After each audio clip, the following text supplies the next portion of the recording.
right. Well, happy Monday. Oh, pardon me, starting off rough. Happy Monday.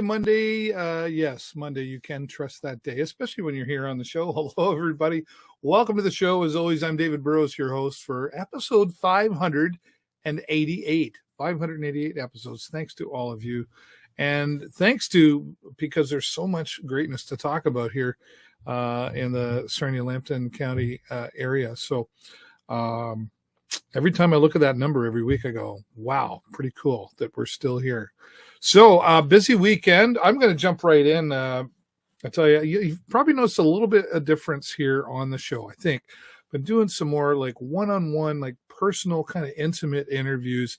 Really want to showcase one person or event every week on the show instead of like two or three. So here we are. We'll jump into that in just a moment, but talk about busy. We're going to talk about the Sarnia Sting, but of course, I always like to mention my sponsors, Blue Water Power Group of Companies. Thanks so much to them for coming on board and giving their support, not just here on the show, but they really jump in and give a lot to so many organizations here in the community.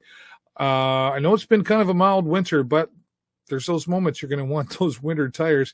Joe's Discount Tire, thanks to them for being on board for several years now. And, of course, 11 and a half years with our friends, AG Event Graphics, or better known as AskGuy.ca. Thank you, Guy, and to all your staff for the support that they've given over the years. Now, let's get right into this one because, wow, what a busy time it has been for the Sarnia Sting. Coming off a 6-game win there up to the Sioux Greyhounds. Look at that, 12-1 on this past Friday. Whew. It was quite an interesting game. If you weren't there, I know of course you missed it if you weren't there, but you really missed an interesting game. Congratulations to the Sarnia Sting. 6-game win. And then the big test would be this past Sunday against the Ottawa 67s, a top number 1 team, and played hard. Coming up just a little bit short there. I think even the Ottawa 67s were surprised. But did come to a loss there with 4-3, stopping the Sting again from their 6-game win. But not for lack of trying. There were so many different things and variables that happened on in this game, but they come up short. But I don't think the Sarnia Sting are done with winning. They're going to be on the road next week, of course. They'll be Sudbury, North Bay, and Sault Ste. Marie again. So then we'll be back there on February the 15th as the Sarnia Sting come back and welcome the Guelph Storm. Now, before we move on, I want to say thanks to Leo, or better known as Lambton Elderly Outreach. They were there for the Chuck-a-Puck, and they had all kinds of where do I put this? They had all kinds of prizes, and Amy and Laura were there, and I was like, look at that. I want that. She's like, you can have that. And I was just like, no, I bought my fair share of Chuck-a-Pucks. But start with gratitude, this daily journal. Pardon me again. 5-minute daily journal, and they had all kinds of other prizes, but I was like, I want that. So I bought my share of Chuck-a-Pucks, and thanks to Lambton Elderly Outreach for sharing that and for being a part of the Sarnia Sting and just being a part of our community. They're really important. Kojiko, they had free t-shirts. I got all that in the t-shirt too. I got the black and white t-shirt, right? And it was a busy day because it was hockey day in the OHL. 3 games happening through it. Actually, Terry Doyle was away. I want to say Burlington. I hope I got that right. And somebody else was filling in here. Anyway, it was all about the OHL, and it was certainly a fun game, a tough game, but I still think the Sarnia Sting did very well to play. So thanks to them for that. And again, thanks to Lambton Elderly Outreach, and Kojiko was there doing their thing, and a great turnout from the fans as well. Just over 4,000 people showing up to watch Ottawa and the Sarnia Sting play their hockey game. All right, well, I'm going to get right to it right away. No more of the self-promotion, follow me or go to sarniasting.com. I won't do that. Follow me on YouTube. I'm not going to mention any of that, right? Kind of everywhere, like LinkedIn and all that. Okay, I'm not going to do any of that. All right, but here we do. Right now, I've been looking forward to getting together with this lovely lady. Alyson Fischer has been, somebody I've known for many, many years. In the community, but also as a musician as well, and has grown very well as a musician in our community, playing individually and with others as well. But I wanted to give her some time to tell her story personally and musically. So let's go out in the community and have a conversation with Alyson Fischer. I love the fact that we can get out and I can do these one-on-one, I like to call them intimate interviews with people. And music's certainly been a part of the show for a long time. And today is the same here with my friend Alyson Fischer. Thanks so much for. It's great to see you in person. It's great to see you too. Right, and in my living room. Yeah, the slash music room. Yeah, slash music room. Right, yeah. I don't get a chance to get out and see you too much, so I'm You're a busy grateful guy. for the time here. Thanks so much for that. I really just want to touch base on who you are. So Alyson Fischer. Take us back a little bit. Are you originally from Sarnia, or where do you come from? I was actually born in Edmonton, and then my dad worked in the plants. He was an engineer, chemical engineer. So we moved from Edmonton to Simcoe to Toronto to finally Sarnia in 1980. Wow. And I grew up here. Never really did much of the music scene because at the age when I started drinking, we just went out to drink. We just went partied and had fun. And the music scene wasn't really that strong. I found when this would have been the early '90s, so the music scene wasn't as strong. So it was kind of rare to see musicians out at a bar. But I eventually did come back here. I left here when I was 23, and I came back when I was 39. Yeah. What brought you back here? I was married, and we lived in Toronto, and while Toronto was a good city, I learned music in Toronto. My ex-husband taught me how to play. I just always felt Sarnia calling me home. Right. And my dad became sick, and I was actually moved to London at the time, and we would go to Two Amigos all the time, where you did the karaoke. Yeah. And my first time on stage was actually singing karaoke with you. Yeah. So I moved to London. I spent some time in London. Then I moved to Guelph, spent some time there. And I thought, I really want to move back to Sarnia. Yeah. And I had started playing music in that time that I was away. And came back here in 2015 and started with a kitchen party band. Yeah. And the rest is kind of history. Met John, and here we are. Yeah. I feel, is there a bit of East Coast in your voice there? There's not. I've got a lot of Irish influence, a lot of Irish background, and people have said that. I don't know if it's because I hang out with Scottish and Irish people, or if it's probably, or if it's because I left Sarnia for so long and avoided the Sarnia accent. I don't know what it is, but maybe. Yeah. Okay. Maybe it's who you're hanging around with, right? It might be. It also might be the Irish music that we do once in a while. Yeah, that's what kind of. That would make total sense. Do you have? I know you're eclectic in your music. You know, you kind of go all the way here and then we're all the way over there. But do you have a genre that you prefer, or you just kind of go with the moment? The Irish music used to really be my genre, and I still love the Irish tunes, but not everybody loves the Irish music. We've done everything from blues, rock and roll, folk. Mm-hmm. And now we're starting to get into kind of the pop, like the Weekend and that song X's and O's, and I kind of like doing the poppy stuff. Yeah. It's not stuff I would normally listen to, but I kind of like playing it more than I like listening to it. Now you've played in different cities, obviously, but coming to Sarnia. Yeah. I always am curious to ask the musicians in Sarnia, what's unique about the Sarnia music scene? I have heard that the Sarnia music scene is unlike any other music scene in this area. Yeah. If that answers your question. Yeah. We find now, because we book for a few of the venues in Sarnia, and we find a lot of people are coming from Chatham, in London, Wallaceburg, because the music scene in those cities isn't as good as it is here. It is crazy. There's music going on every single weekend in this town. Even on Wednesdays, you got open mics on Wednesdays. You have Stevie D's, who has his jam circle on Tuesdays. More open mics on Thursdays. And we're seeing I think it's the third Thursday of every month. Yeah, the Sarnia nights, to be which is pretty cool.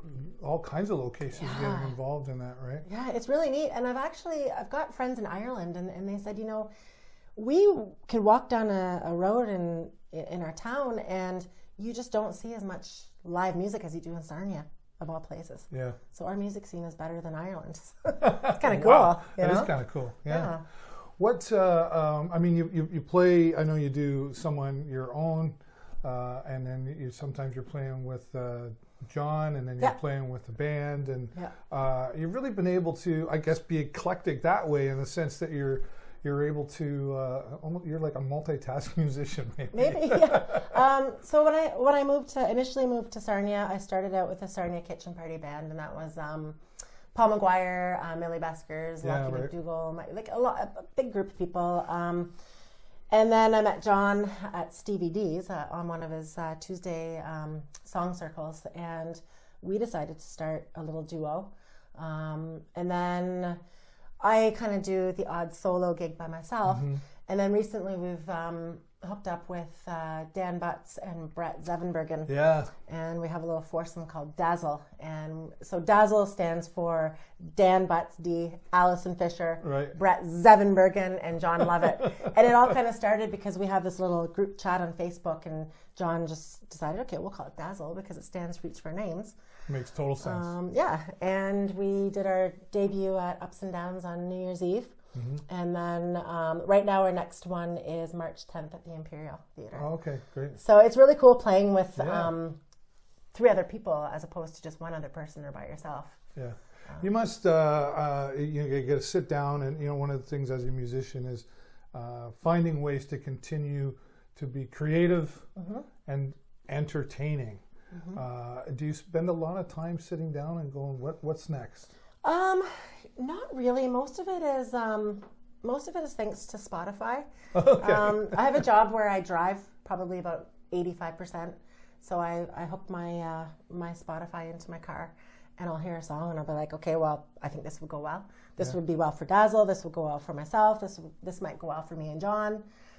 Some songs John and I don't agree on, so I'll say, okay, well, I'll just do those solo by myself. Yeah. And then with Dazzle, we all kind of, okay, well, the homework this week is to think of songs that we could maybe do next. Right. And we've only done one gig, but we're already trying to find new songs that we can do. Yeah. So you got to challenge yourself once in a while. A little bit, step out of that box, and maybe if you don't like this song, you got to try it. Oh, and we have. We tried Stuck in the Middle with you, with Dazzle, and John's like, you know what? This song is not working. And we're all like, I'm not a quitter, but I know when I'm beat. Yeah, exactly. Right. And speaking of a challenge, Brett in the band plays the bass, and he also sings, and playing the bass and singing can be kind of hard. So Brett said to me, why don't you try to learn some of the songs on the bass?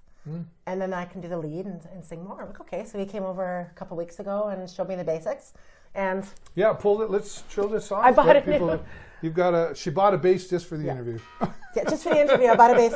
So I did pick up this Gretsch from Pickers Alley this past week. Tony Zangoli sold it to me. And Tony's awesome. Tony's awesome. What I like about Tony is that he will find you the perfect instrument for what he thinks is good for you. Yeah. He's not going to sell you the $1,200-$1,500 instrument if he doesn't think it's good for you. No. So he's been doing it a long time. He has. He's very experienced. So I'm very, very happy with him. Gretsch, he sold me my other Seagull Maritime series there, and that was my first guitar, my Takamine, that I learned on. Yeah. My ex-husband bought that for me. I always said if I was going to learn to play, I'd play the bass because there's only 4 strings. It's true. And honestly, it's pretty easy to pick up. Yeah. It's just all the kind of in-betweens, that I'm not going to be flea by any chance, ever. Yeah. But, it's a cool little instrument. It's neat. And it also helps you with your, with your actual acoustic guitar, too, because you're learning the scales and... It's kind of nice to learn multiple instruments if you're playing with a group, because maybe you get a little more appreciation for what the bass players, the poor bass players, they don't get enough attention. And they don't. and same with drummers. Drummers don't get enough recognition. And the drummer is the one that keeps the rhythm. Yeah. If it wasn't for the drummer. You got to follow the drummer, and then you take it from there. Yeah. Right. Yeah. So when you're playing lots of different places, you've got different audiences as well too, right? You have to learn to feed off of the audience too. Yeah. Like, do you have a set list? And when I don't mean a set list, I mean, do you have a set list, or are you flexible with that sometimes? So on Sundays we do Ups and Downs. So we do Ups and Downs one Sunday, and then the Celtic Hillbillies do the other Sunday. So we trade off. And for that particular day, it's a bit of an older crowd and kind of the same crowd that was around when Jim Leahy played the Sunday afternoons. Yep. So we try to stick to, we do some Irish, we do some East Coast, but then we also kind of stick to our own stuff as well. Right. And for our regular gigs, we do have a very large repertoire, but we never actually sit down and say, okay, this is the way it's going to be. Yeah. It's more like, okay, well, these people are here, let's play this song. Yeah. Because if you stick to a set list, it's kind of like, Same you're not old. really reading the room. Well, and what same they old, want. same old, right? It's Yeah, like, so they're we going to try play to that mix one it up. next. Yeah. Yeah, and we try to learn songs fairly regularly, so it's not the same thing over and over again. Is this could be a tough question to answer, but be as honest as you can for the camera. Uh-oh. Is the Sarnia music scene appreciated enough? I think it is. I think it was appreciated more when we came out of COVID. Yeah. Because everybody had been without live music for so long, and without even just being social for so long, that we found that when, live music, we were actually able to play, more people will come out. Yeah. It's hard. We find it's a little bit better in the summer. Yeah. We find people tend to hibernate, especially in January and February. Yeah.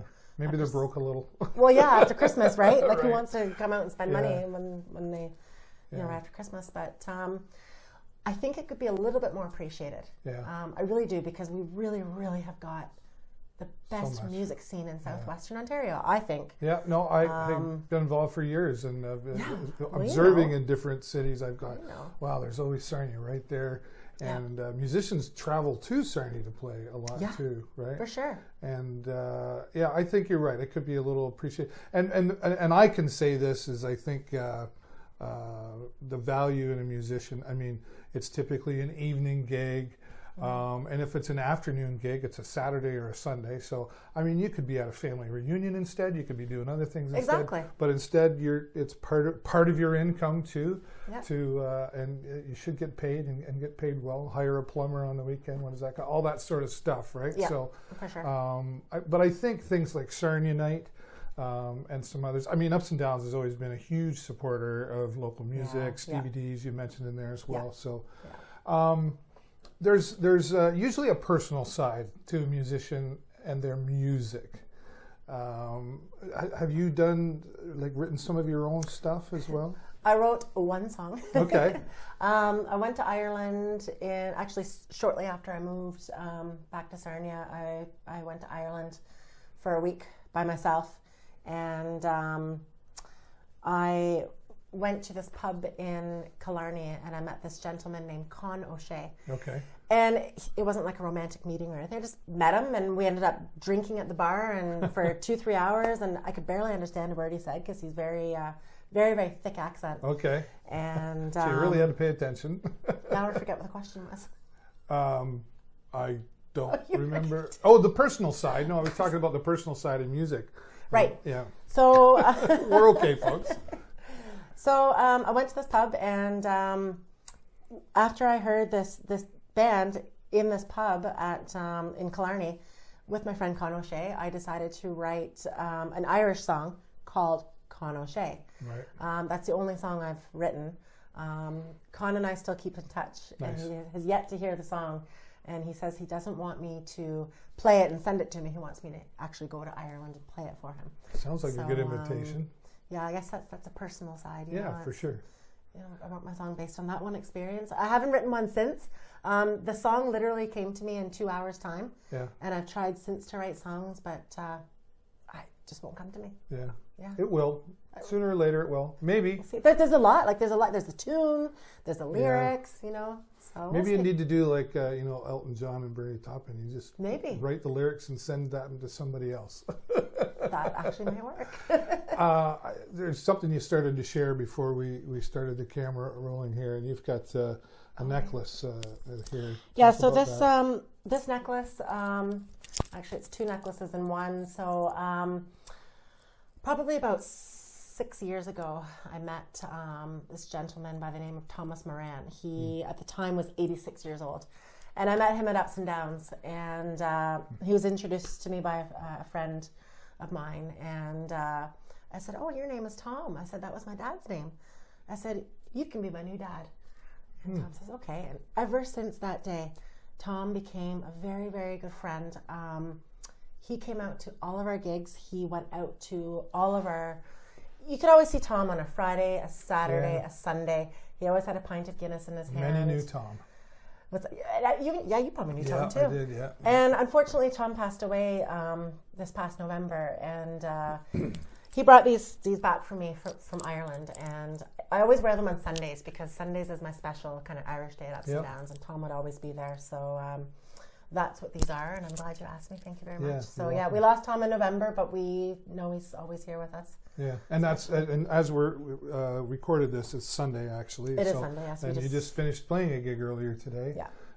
At Ups and Downs, and good crowd today. Yeah, it was a good crowd. Yeah, we like the Ups and Downs because we like to do the Irish music, and then our friend Bruce Carr comes out and plays the breaks, and he also does a few of the Irish tunes because he's got the boron, the Irish drum, and he's just fantastic at it. So Bruce used to play with Jim Leahy in the session in the corner on Sundays at Ups and Downs. And it's in Bruce's blood. It is in Bruce's blood. And we knew when Jimmy went back to Newfoundland, we could just see, Bruce really, really wants to play music again. So I said, Bruce, come out on Sundays, play the breaks, play with us. And it's nice. It's a nice compliment to our show. It's a real musical family affair. It is, and that's what music is. Like, you end up being family with these people. Yeah. You know?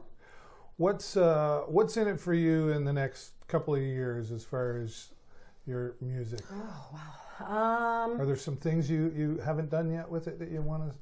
You got some projects? There's a lot. John and I always talk about elevating our act a little bit. Well, I've learned the bass, but I mean, I can't just sit there and play the bass by myself. Right. It's more something you do with a band. But getting pedals involved, and maybe for my solo shows, trying some looping. I don't know. It also kind of complicated to me, but just kind of elevating the act and bringing it up to a little bit more where we want it. John and I have been playing together for 4 years. So has it really been that? Wow. Okay, that's great. Yeah. I mean, a good 2 of those years was spent in COVID. So so really, it's 2 years. And what did you do? Let's talk about the C word for a minute. What did you do during that COVID? Like, did you? Obviously, it was a challenge. Everybody had to adapt. But what did you do to keep yourself busy with music during that time? Well, funny enough is that I didn't play music for a really, really long time. I don't know why. And then when we heard music was possibly they'd be letting us out of our cages. We were opening for our COVID cages. So okay, now we got to practice. We did a quarantine sessions once about 2 years ago. But really, honestly, it was just mostly arranging secret meetings with our friends. Right. There's got to be 5 people. You can say it now. I don't think there's any law against exactly. Like we would have dinners with our friends Paul and Millie from the Celtic Hillbillies, but there's only got to be 5 people. So and Tom was always there, of course. We would always invite Tom. Of course, because I always want to make sure he's well and good during COVID. So basically just party with friends, I guess. That's all you can do. And thankfully, I was full-time employed during COVID, so. Oh, okay. It didn't affect me too much, other than being extremely bored. Right. Yeah. Well, now you're back out, and everybody's out, and I do appreciate your music and all the local musicians. I mean, I can't play a tune to save my life, but that's why I have. But you can sing though. Well, there was a time. You've got a great voice. I haven't sang in a long time. You were my Jackson. You were my Johnny too. That's right. Yeah, we sang a lot together karaoke. We did. It was fun. I haven't even done karaoke in a long time. I think that's actually the first time I ever picked up a microphone. Is that right? When I sang karaoke with you. Well, there you go. I'm so glad. I owe that to you. I'm glad I had that influence on you. Now you've taken off your. I want 10% of your riches. Okay. No problem. So, and your family, like they've always been supportive. Yeah. I mean, obviously your dad, but to the rest of your family, they've supported you and your music as well. Yeah. Well, luckily for my mom, unfortunately for my mother, most of my friends are close to her age. I tend to hang out with people, and like the hillbillies, and I don't know why. I just seem to get along with people a little bit older than me. And so my mom likes it so she can come out and hang out with us. And she's made some friends through my music. And Yeah, so she's a huge supporter. That's good. She's always got something to do on the always weekend. Nice to have family in So, your Alyson, corner. what are we doing this weekend? Right. So you're bookie? Pretty much. The pretty manager, much. publicist? Yeah. All of the above. Yeah. Moms are good for that. That's great. Is. Yeah, she's a good woman. All right. Well, thank you so much Thank for you. your time. It's we've talked, I don't know how many times, like on Messenger, and said, oh, we got to hook up. And I mean, I think the last time we really connected, well, during COVID, you jumped in and helped with the online show that we were doing with the formerly K106.3 show that we had there as well. That was great. And just thanks for what you bring to the table for the local music scene. Thank you. You're well known. Do you realize that you're well known in the music scene here? Do we call that Sarnia famous? Yeah, I think so, right? It's funny because I remember going to Ups and Downs years and years ago. I think this was even before I decided to move back to Sarnia, and my sister and I went to Ups and Downs, and Jen Brace was playing, and I said, oh yeah, Jen. I said, I really want to play on that stage one of these days. That's what I want to do. Yeah. And you made the choice. Goes to show that you can make your dreams come true. Yeah. No matter how big or small they are, you can. Never too old, right? No, you're not. I didn't learn to play guitar till I was 30. Wow. Yeah. And I still suck at it. I have, well, I have a guitar at home. It sits in a closet, actually, and I shared a few weeks ago with Joan Spalding and some other local musicians I shared, and they're like, oh, you got to get that out. And I'm like, I'm so scared. Like, I don't know, because it's fun. You're by yourself. I know. I wouldn't have a clue. Oh, it's easy. I think I would have to be I'd have to commit to the practice. Ronnie Frey, I don't know if you know Ronnie Frey. Years and years ago, I'm talking ago, he started teaching me and giving me lessons, and about 4 lessons in, he said, when you start practicing, you come back and see me. So he was like basically saying, like, you should stick to karaoke is what he told me. Ronnie. Anyway, really? There's a lot of stories I could tell about Ronnie. I find you just need to learn the basics, and like by all means. 4 chords. I've got rhythm, but I cannot play lead for the life of me. I can't. I can't chew gum and walk at the same time. No, me neither. Whatever. Nothing against it. Never know. I might surprise you. But thank you so much again for being here. Thank you. And bringing the music to town. Reach out online. What's your socials? Just we're on Facebook under Fisher and Love It, and we're also on Instagram.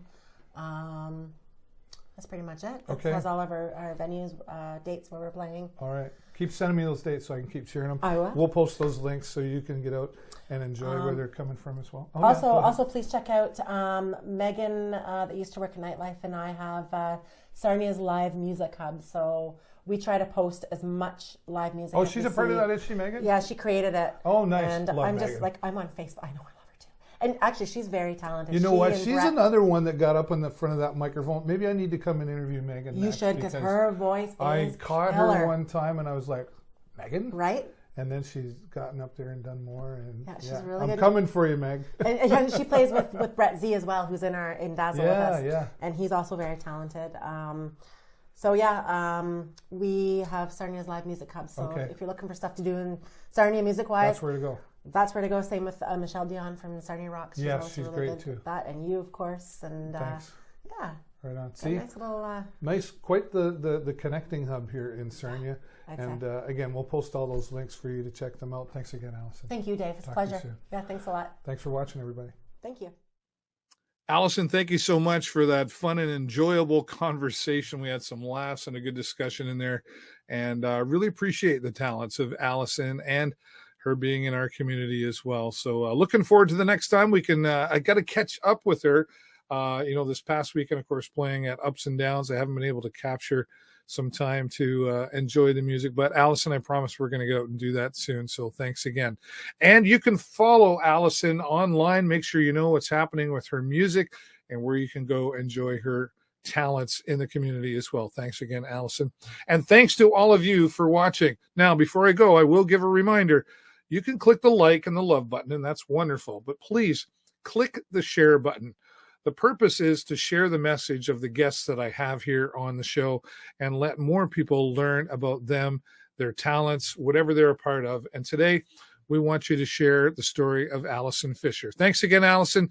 Thanks to all of you. That's all the time I got for you this week. Have a great week and an even better weekend. I will see you next time right here in the show. Bye for now.